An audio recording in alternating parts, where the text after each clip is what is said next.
इंग्रजी न येण्याचं महत्वाच्या कारणांपैकी एक कारण आज आपण पाहणार आहोत. यस. हो, यस हा जो यस आहे, हा यस जर तुम्ही व्यवस्थितरित्या शिकलात तर तुम्हाला सगळी इंग्रजी बरोबर येईल. म्हणून मी काय लिहिलेलं आहे, यस इज इक्वल टू इंग्रजी. इंग्रजी न जमण्याचं महत्वाचं कारण आहे हा यस. काय आहे हा यस? हा यस न समजल्यामुळे आपल्याला इंग्रजी फार अवघड जातं. तर ते आज आपण 3 स्टेप मध्ये 3 वेगवेगळ्या प्रकारचे हे यस आहेत इंग्रजी मधले, जे आपल्याला खूप खूप त्रास देतात, ज्यामुळे इंग्रजी अवघड वाटतं. पण ते महत्वाचे यस आज आपण समजून घेऊया. ते यस जर तुम्हाला समजले तर तुम्हाला इंग्रजी कधीच अवघड वाटणार नाही. चला तर समजून घेऊया काय आहे हे यसची भानगड. तर पहा, सुरुवातीला मी काही इथे वाक्य दिलेले आहेत. सो जस्ट तुम्ही सुरुवातीला त्याचं ऑब्झर्वेशन करा आणि पहा की यातले कोणते वाक्य बरोबर आहेत आणि कोणते वाक्य चूक आहेत. ओके, सो मला कमेंट बॉक्स मध्ये जरूर लिहा की यापैकी तुम्हाला कोणतं वाक्य, मी वाटल्यास इथे 1 2 3 नंबर देते. सो पहिलं वाक्य बरोबर आहे का, दुसरं वाक्य चूक आहे का, जे काही तुम्हाला वाटतं तर ते कमेंट बॉक्स मध्ये जरूर लिहा. ऑब्झर्व करा चारही वाक्य आणि जे वाक्य करेक्ट वाटतंय त्याच्या पुढे करेक्ट लिहा. जे वाक्य चूक वाटत असेल, सपोज हे वाक्य चूक वाटते, 2 नंबर टाका, त्याच्या पुढे फुल्लीचं चिन्ह द्या, क्रॉस करा. ओके, या पद्धतीने तुमचे उत्तर तुम्ही मला कमेंट बॉक्स मध्ये जरूर टाका. मग तुम्हाला मी हा यस सांगेल. त्याच्यानंतर कमेंट बॉक्स मध्ये पुन्हा जायची गरज नाही तुम्हाला. तुम्ही जे आन्सर टाकलेले आहेत ते तुम्हाला हा 3 रूल मी सांगितले की त्यानंतर ऑटोमॅटिक क्लिअर होतील आणि मग तुम्हालाच आन्सर समजणार आहे ह्या 5ही वाक्यांचे की तुम्ही लिहिलेले उत्तर बरोबर आहेत का. क्लिअर. सो चला बघूया आपण. झालं असेल तुमचं उत्तर टाकून, नसेल टाकणं झालं तर व्हिडिओ पॉज करा आणि पहिले उत्तर टाका. पहिले उत्तर टाका म्हणजे तुम्हाला नंतर समजेल की व्हिडिओ मला समजला का. तर पहा, आपण पहिला हा जो यसचा रूल आहे, काय भानगड आहे ही यस, हा पहिला एक रूल पाहूया. 3 रूल पाहायचे. पहिला हा रूल आहे जो S S P P rule नावाने मी तुम्हाला एक्सप्लेन करणार आहे. एस एस पी पी काय भानगड आहे बघूया. त्यानंतर सेकंड रूल पाहायचा आहे आपल्याला बॉट रूल. हा बॉट रूल काय आहे तेही समजून घेऊया आणि त्याच्याद्वारे यस समजून घेऊया. आणि आणखी तिसरा अतिशय महत्वाचा एक पॉइंट पाहणार आहोत आपण, तो आपण नंतर पाहूया. सो सी स्टुडंट, काय असते हे एस एस आणि पीपी ची भानगड ती सर्वात प्रथम समजून घेऊया. पहा, हे ते महत्वाचे सब्जेक्ट आहेत ई सी आणि ए. ओके, हे जे सब्जेक्ट आहेत याला आपण म्हणतो सिंग्युलर सब्जेक्ट. ओके, सो आपल्याला काय सांगितलेलं आहे, हे सर्व जे सब्जेक्ट आहेत हे आहेत सिंग्युलर. ओके, याचं नाव काय आहे, सिंग्युलर. सो सिंग्युलर मध्ये आपल्याला हा यस दिसेल. ओके, यस सिंग्युलर साठी हा यस आहे. So this yes for yes, हा यस म्हणजे सिंग्युलर, हा यस म्हणजे सिंग्युलर आहे. तर मग जर सिंग्युलर सब्जेक्ट असेल, हा काय आहे, सब्जेक्ट आहे, ही सीट काय आहे, सिंग्युलर सब्जेक्ट आहे. Okay, so S for S म्हणजे जर सब्जेक्ट सिंग्युलर असेल तर आपल्याला वर्ब सुद्धा सिंग्युलर घ्यायचा आहे. ओके, सिंग्युलर सब्जेक्ट असेल तर वर्ब सुद्धा आपल्याला यस वर्ब घ्यायचा आहे. एस वर्ब म्हणजे सिंग्युलर वर्ब घ्यायचा आहे. ओके, सिंग्युलर वर्ब घ्यायचा आहे. S for S, yes singular subject singular verb. आता म्हणजे नेमकं काय बघा. आता सपोज तुम्हाला इथे मी लिहिलं एम इज आणि आर. ओके, सिंपली आपण आता इथे लिहिलेलं आहे एम इज आर. आता याच्यामध्ये आपल्याला जर कोणी विचारलं की सगळे सब्जेक्ट जे आहेत ते सिंग्युलर सब्जेक्ट आहेत, मग या सिंग्युलर सब्जेक्ट साठी या तिन्ही पैकी कोणतं क्रियापद येतं. सो पुन्हा इथे हा एक रूल लक्षात घ्या. मी काय रूल सांगितला, रूल काय सांगितलाय, सिंग्युलर सब्जेक्ट जर असेल तर वर्ब सिंग्युलर घ्यायचा आहे.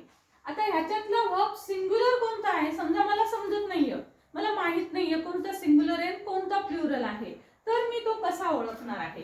बघा इथे मी 3 प्रकारचे वर्ब लिहिते, यामधनं तुम्हाला सिंग्युलर सब्जेक्ट आणि सिंग्युलर वर्ब शोधायचा आहे.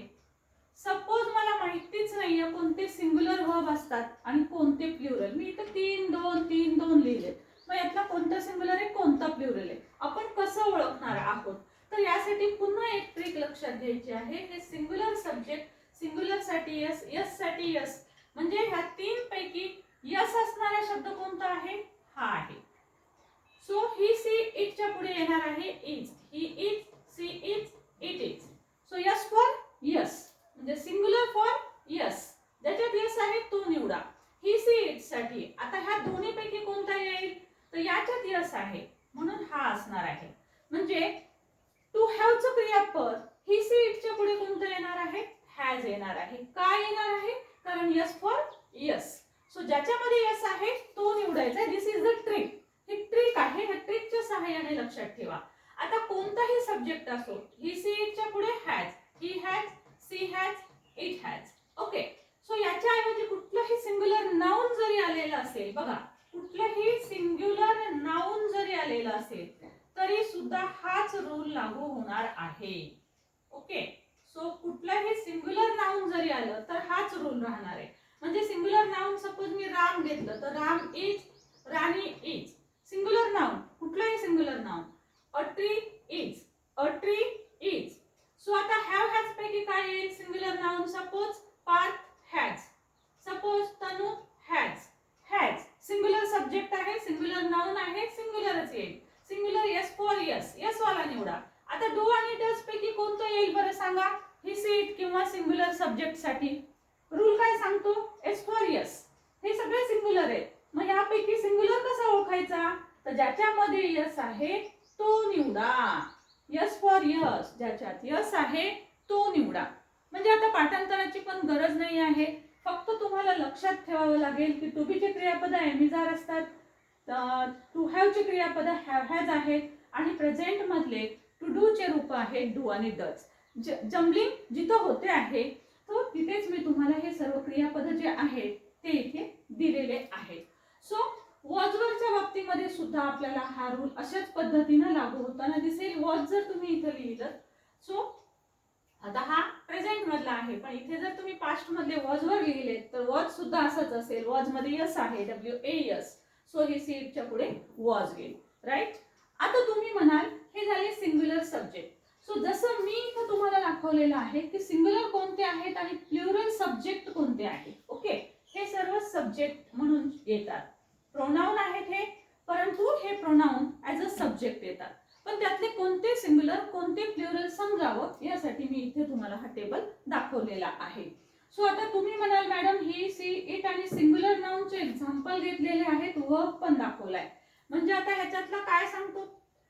सो आपल्याला इथे एस फॉर यस म्हणजे सब्जेक्ट सिंग्युलर असेल तर वर्ब पण आपण सिंग्युलर चूज केलेले आहेत. पण इथं आय आणि यू हा जो आहे हा पण सिंग्युलरच आहे. मग आय आणि यू ला बघा मी इथं बाण दाखवलेले, स्टार केलेले आहेत. का केलेले आहेत? कारण आय आणि यू जो आहे तो ह्या नियमाला अपवाद आहे. लक्षात घ्या, आय आणि यू जो आहे तो अपवाद आहे. आता हा आय आणि यू जो आहे तो अपवाद का आहे? कारण आयच्या पुढे नेहमी एम हे क्रियापद येतं. ओके. आणि यू सिंग्युलर यू जरी असेल तरी सिंग्युलर यू च्या पुढे हॅज येत नाही. तर सिंग्युलर यू जरी असेल तर यू च्या पुढे येतो हॅव. ओके. सो त्यासाठी आय आणि यू जे आहेत ते अपवाद आहेत, ते मी इथे दाखवलेले आहेत. आय साठी नेहमी एम घ्यावं लागतं, पास्ट टेन्स मध्ये वॉज घ्यावं लागतं. सो बघा आय जर असेल, सो आय साठी आपल्याला कोणते कोणते क्रियापद येतात? आय साठी आपण एम घेतो प्रेझेंट मध्ये, पास्ट मध्ये आपण वॉज घेतो, टू हॅव च्या क्रियापदामध्ये आपण हॅव घेतो, डू च्या रूपामध्ये आपण डू घेतो. ओके. तशाच प्रकारे यू सुद्धा अपवाद आहे. यू च्या पुढे प्रेझेंट मध्ये आपण आर घेतो, पास्ट मध्ये सिंग्युलर यू, हा सिंग्युलर यू आहे. ओके. सिंग्युलर यू, यू असेल सिंग्युलर तरी आर घेतो, यू सिंग्युलर असेल तरी पण वर हे अनेकवचनी क्रियापद आपण घेत असतो कारण हा अपवाद आहे. त्यानंतर हॅव हॅज मध्ये तुम्हाला इथे हॅवच घ्यावं लागतं सिंग्युलर असेल तरी सुद्धा. आणि डू च्या रूपापैकी सिंग्युलर यू जरी असेल तरी तिथं डच घेत नाही, त्याऐवजी आपल्याला डू घ्यावं लागतं. सो हा एक एक रूल लक्षात ठेवा, म्हणजे तुमचं इंग्रजी जे आहे ती यायला सुरुवात होईल. Okay, so this is what about this rule. आता तुम्हाला हा रूल समजला असेल की आपल्याला यस काय प्रॉब्लेम करतं. सो सिंग्युलर सब्जेक्ट पुढे नेहमी सिंग्युलर क्रियापद घ्या. त्याच्या उलट पी फॉर पी म्हणजे प्लुरल सब्जेक्ट जर असेल, बघा हा पी फॉर प्लुरल. ओके, हा आहे प्लुरल. मग प्लुरल सब्जेक्ट जर असेल तर वर्ब सुद्धा आपल्याला घ्यायचा आहे प्लुरल वर्ब. ओके, प्लुरल साठी प्लुरल वर्ब घ्यायचा आहे. म्हणजे आता इथे बघा आय सी ही सी इटच्या ऐवजी जर सपोज हे प्लुरलचे फॉर्म असतील, वी यू दे असेल तर वी च्या पुढे आर घ्या, भूतकाळामध्ये वर घ्या, यू च्या पुढे सुद्धा आर वर येईल, त्याच्या पुढे सुद्धा आर वर येईल. आणि प्लुरल नाउन कोणतंही असेल, माय फ्रेंड्स, माय ब्रदर्स किंवा कोणतेही दोन नाउन आलेले असतील, for example Parth and Tanu are, Parth and Tanu were. So अशा प्रकारे प्लुरल जर सब्जेक्ट असेल तर प्लुरलच वर्ब घ्यावा लागतो. आर, वर, हॅव हे प्लुरल आहेत सब्जेक्ट, प्लुरल वर्ब आहेत. ओके, सो याच्या पुढे आपल्याला प्लुरलच वर्ब घ्यावे लागतात. सो हा रूल क्लिअर झाला असेल. आता बघूया आपण what is this both rule. Take a screenshot of this. आता पहा what is this both rule. So B for body, लक्षात ठेवा बी फॉर बडी. मग बडी असणारे जे शब्द आहेत, for example everybody, nobody, somebody, ज्यात बडी शब्द आहे B for body. O for one, everyone, someone, anyone. O for one, O यानी वन. सो यासारखे शब्द everyone, someone, anyone. T for thing, T for thing, everything, something, anything. या सर्वांसारखे जेव्हा शब्द येतील त्यावेळेस इट टेक्स सिंग्युलर सब्जेक्ट. म्हणजे बॉट रूल पैकी जर कुठलाही सब्जेक्ट असेल तर त्याच्या पुढे आपल्याला नेहमी सिंग्युलर सब्जेक्ट घ्यावा लागतो. हे जर सब्जेक्ट म्हणून आले ना तर कोणतं क्रियापद घ्यावं मोठं कन्फ्युजन असतं. सो जसं की बघा एव्हरीबडी आलेलं असेल तर आपल्याला इज घ्यावं लागतं. आपल्याला एव्हरीबडी म्हटलं की आपल्याला वाटतं प्रत्येक जण आहे तर मग आर क्रियापद येईल. परंतु लक्षात ठेवा both rule takes singular subject. So everybody is clean, nothing is impossible, something is going on. अशा प्रकारचे क्रियापद कोणतेही सब्जेक्ट जर तुम्ही बॉट रूलचे घेतले तर त्याच्या पुढे सिंग्युलर सब्जेक्ट येत असतो. आता पाहूया आपण नेक्स्ट आणि last rule number 3.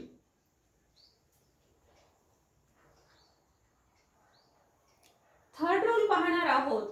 Again the third rule is S for yes. काय आहे मग हा यस? पहिल्या रूल मध्ये पाहिला तसाच यस फॉर यस आहे का? तर नाही. तर हा आहे yes for simple present. Simple present मध्ये आपल्याला यस लावावं लागतं. एस ऍज तुम्हाला एक एस लेटर ऍड करावं लागतं. सो तो दिलेला मूळ शब्द जो असतो त्याच्यानंतर आपल्याला एस किंवा ईएस शब्द लावावा लागतो. सो हा आहे यस फॉर यस. म्हणजे सिंपल प्रेझेंट असेल तर आपल्याला यस ऍड करावा लागतो. कशाला ऍड करायचा हा यस? तर आपल्याला हा मेन वर्बला ऍड करावा लागतो. बघा असे अनेक वाक्य असतात. आपण अगोदरचा जो रूल पाहिला रूल नंबर 1 त्याच्यामध्ये मी तुम्हाला सर्व हेल्पिंग वर्ब सांगितले. त्या हेल्पिंग वर्ब मध्ये आपण पाहिला सिंग्युलर सब्जेक्ट असेल तर सिंग्युलर वर्ब लागतो. इथे पण तोच रूल आहे. सिंग्युलर सब्जेक्टला सिंग्युलरच वर्ब लागतो. परंतु इथे हेल्पिंग वर्ब नसतील म्हणजे am is are, was were, have has had हे नसेल तर याच्या ऐवजी मेन वर्ब जर आलेला असेल तर मग काय करायचं?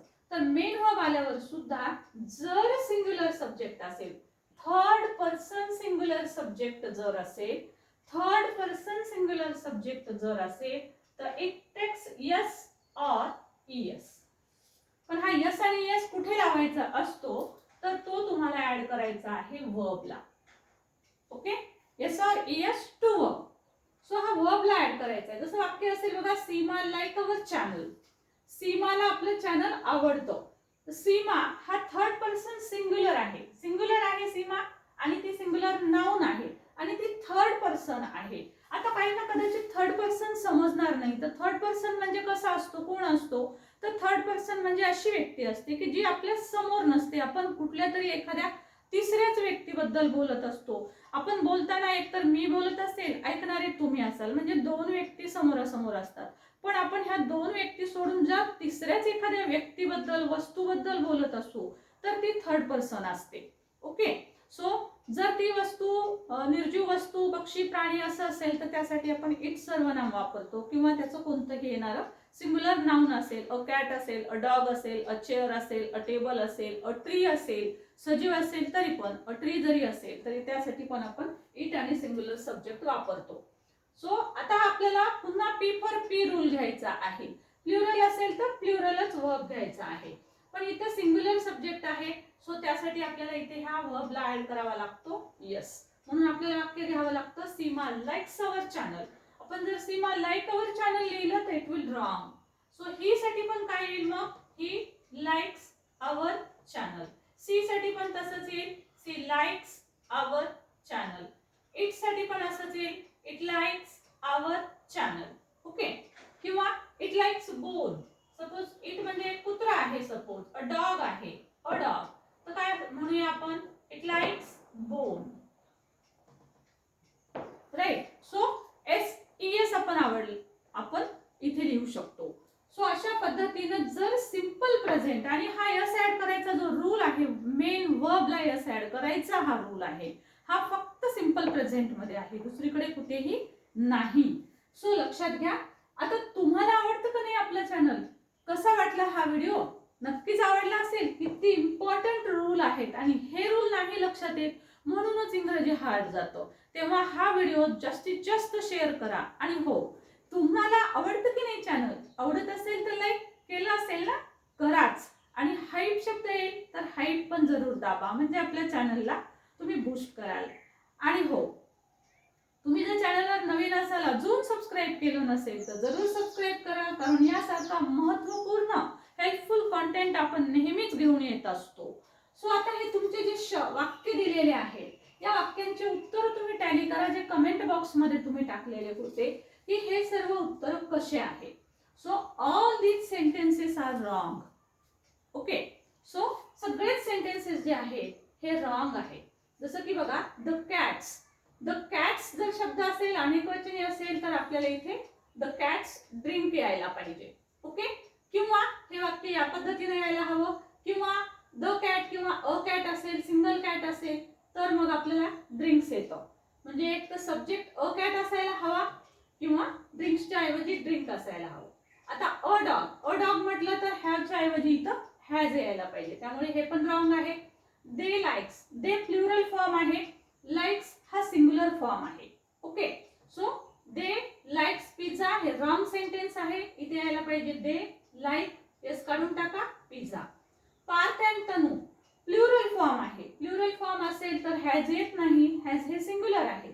पार्थ अँड तनू म्हणजे दोघं झाले, सो म्हणून इथे यायला पाहिजे हॅव, म्हणून हे पण सेंटेन्स रॉंग आहे. एव्हरीबडी आपण बॉट रूल पाहिलेला आहे, everybody takes singular subject, so इथं आर आलेला आहे आणि एव्हरीबडीच्या पुढे इज यायला हवं, सो हे पण सेंटेन्स रॉंग आहे. सो तुम्ही कमेंट बॉक्स मध्ये आन्सर काय टाकले होते हे जरूर टॅली करा आणि हा व्हिडिओ जास्तीत जास्त नाही खूप जास्त शेअर करा, कारण हा प्रॉब्लेम सॉल्व्ह झाला की तुमची इंग्रजी जी आहे ती सुधारलीच समजा. Thank you so much for watching. Thank you very much.